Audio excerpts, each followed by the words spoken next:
Hello Libra, Tarot Express tayo ngayon. Sun, Moon, Rising Sign, and Venus. General reading for the sign of Libra. Pasensya na sa background noise. June 2024. So alam nyo na yan. Take what resonates. Iwan nyo lang yung hindi. Tapon nyo yung hindi. Okay lang na hindi makaresonate yan. Pero meron at meron dito kayong mapupulot.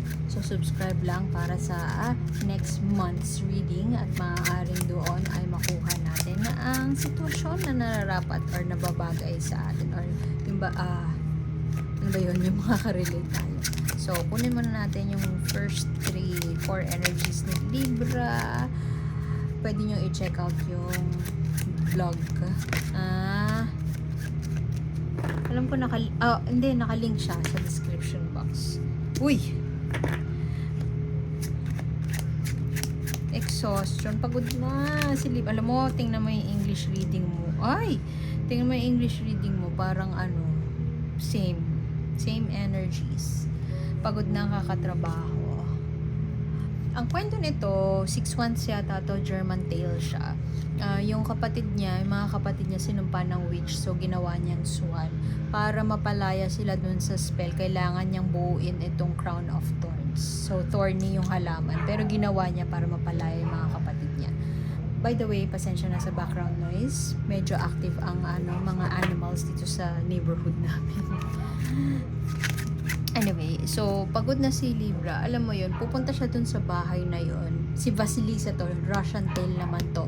Meron siyang stepmom na obviously parang Cinderella ayaw sa kanya.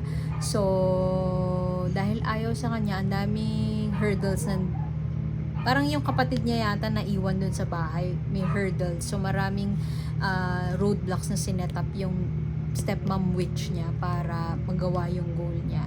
So parang endless a series of unfortunate events ang peg nito na Cinderella. So mukhang nakarelate ka ba, Dear Libra?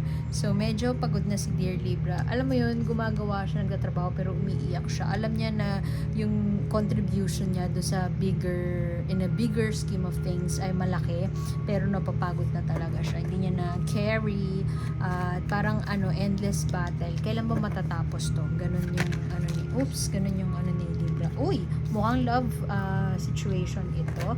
Making a choice. Kilala nyo naman kung sino to. Beauty and the Beast.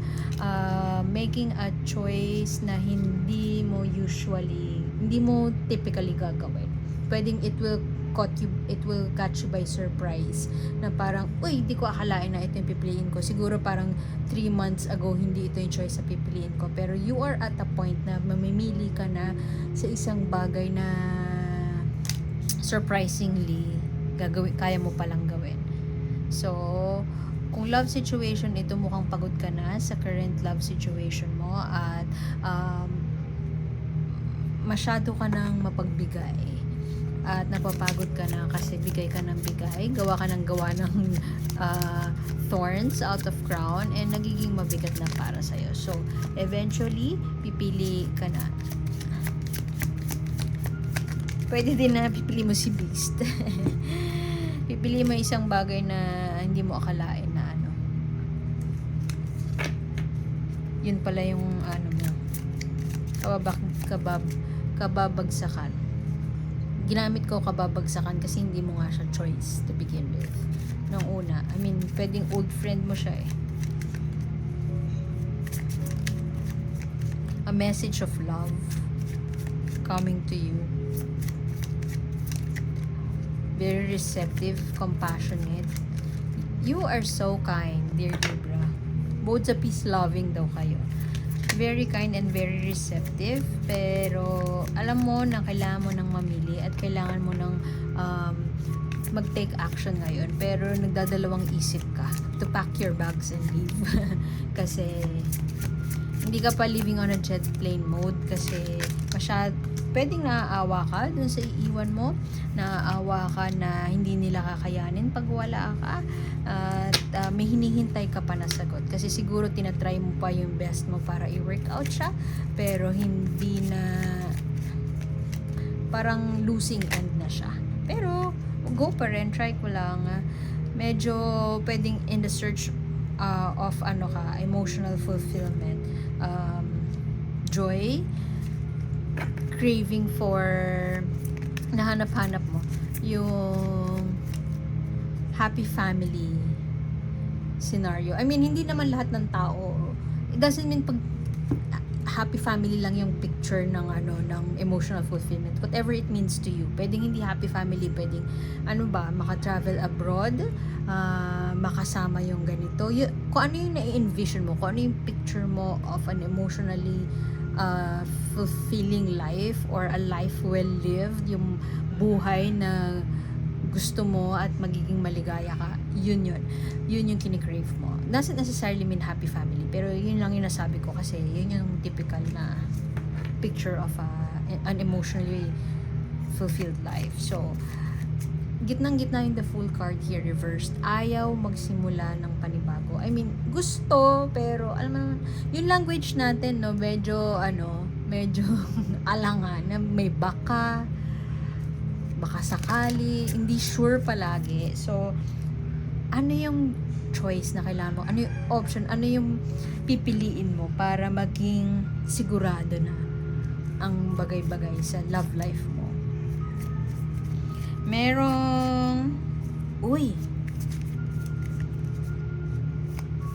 third party involved. Doesn't necessarily have to be an affair. Pwedeng mother-in-law to.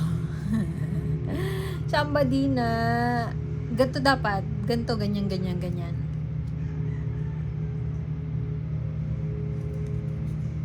Equal give and take.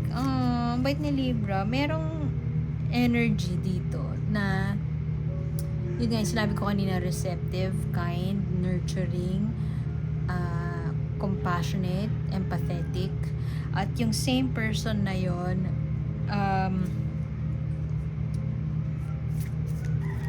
abundant siya eh. Hindi pwedeng mayaman talaga, pero generous siya. Yun lang, yun. Kung ano man yung picture sa'yo ng generosity, ganun siya. Pwedeng ikaw yun eh. Itong tao na to magiging instrumental para dito sa emotional fulfillment na yun. Or pwede din siyang instrumental para mag-take action ka na.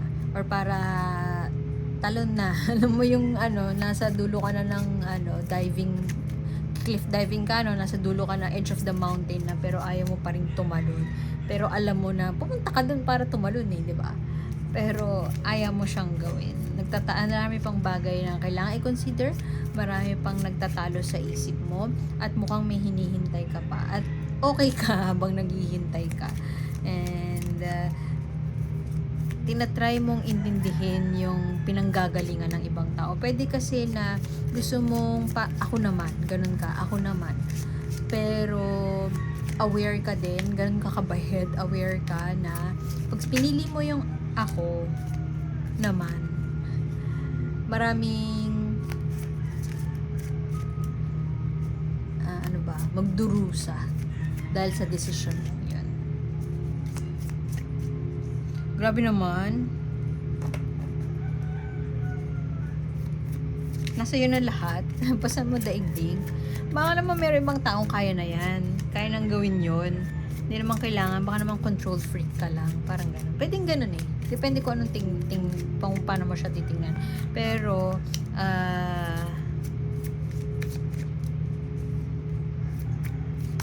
gusto nang baguhin ni universe ang iyong kapalaran. Kung ano man yung pipiliin mo, parang yung Scorpio lang. Scorpio ba yun? Kung anong pipiliin mo, it will work in your favor. Pwede din na sinasabi sa'yo ng universe ngayon na steady ka lang eh. Huwag ka munang gagalaw. At ako bahala sa'yo, sabi ni universe. Sagot kita. Pero, paglaya, iiwan mo na yung bagay na buwabagabag sa'yo ng mahabang panahon na. Completion to eh. Completion. Ano na? Kung matagal ka nang nagduro sa matters of the heart, magkakaroon na ng kasagutan this June or masasarado na yon. At kung meron namang bumabagabag sa isip mo, masasarado din siya this June. mukhang on the road to stability ka, on the road to abundance. Pwedeng siguro isang tao lang din makaka-relate dito, pero pwedeng merong mother figure sa buhay mo, not necessarily nanay mo talaga, pwedeng boss mo dati, pwedeng matanda sa office na tuwan-tuwa sa'yo, parang nanay-nanayan, matanda sa office talaga, no? Tita, ganun, nanay-nanayan na tuwang-tuwa siya sa'yo. So isa lang siguro makaka-relate dito, o wala pa nga siguro. Pwedeng pamanahan ka nun, or siya ang magiging susi para makasimula ka ng bago. Yun, parang gusto ko na iwan dun kasi maganda na yung na picture ko na scenario nun eh. Baka kung ano pa yung kwento na pumasok. So ano yung ano yung gusto mong sabihin, universe, kay Libra? Ito yung kunin natin since ito yung ay, tingnan mo yung energies mo, dear Libra, kasi baka nag-overthink tayo, or pwede din na feeling na-exhaust tayo kasi parang overwork tayo, pinapagod natin yung sarili natin, or ayaw nating mag-exercise. Sorry na. Exercise or magpa-araw. Hindi maganda sa kasalukuyan yung mga ganap. Pero sa cards mo ngayon, parating, yung silver lining parating na, or parang liwanag. May liwanag ang buhay bukas. Parang sa ngayon parang walang progress. So, paano mo motivate yung sarili mo na mag-take action, or ma-motivate yung paligid mo na kaya naman nila kahit wala ka. So, walang point na magwalo ka dun sa thought na mangiiwan ka, sa thought na hindi mo kaya, ayaw mong mag-take ng chance kasi nga naghihintay ka pa, hindi mo kaya, baka ma-reject ka, pero pagod ka na, girl. So, you need to take action. So, bakit ka, kung meron kang sinimulang bagay, yun nga yung pagpili. Kung meron kang sinimulang bagay, para saan ka bumabangon? Yun yung nasa isip ko eh. Bakit mo siya pinili? Ano yung dahilan na, ano yung nag-motivate sa'yo para piliin yun? So, kailangan mo sigurong i-remind yung sarili mo bakit mo pinili yun. So, yung intention behind. Yun nga, para saan at para kanino ka bumabangon. Halimbawa, kung divorce, ay wala pala tayong divorce, no? Kung kung hiwalayan, tapos nagkabalikan kayo, kailangan mo siyang piliin araw-araw. Bakit mo siya pinili ulit? Bakit mo siya pinili noon? Bakit mo pa siya pipiliin? So, remind mo yung sarili mo na bakit mo nga ba sinimulan to? Bakit mo nga ba ginawan to? Kailangan piliin mo siya araw-araw. So, paalalahanan mo yung sarili mo, at maaari yun ang dahilan kung bakit tayo napapagod. Baka kailangan mo lang magpahinga din. So, salamat sa pagbisita, at sana makita ko kayo ulit next time. My name is A. Like, share, and subscribe lang po. Meron tayong English, meron tayong free oracle card. Kayo yung magdodraw sa blog ko. Pwede din kayo din yung 3 card spread, magdraw ng own card nyo. Tapos pwede din one-on-one. So, see you next time. Thank you for being here, dear Libra. Bye-bye.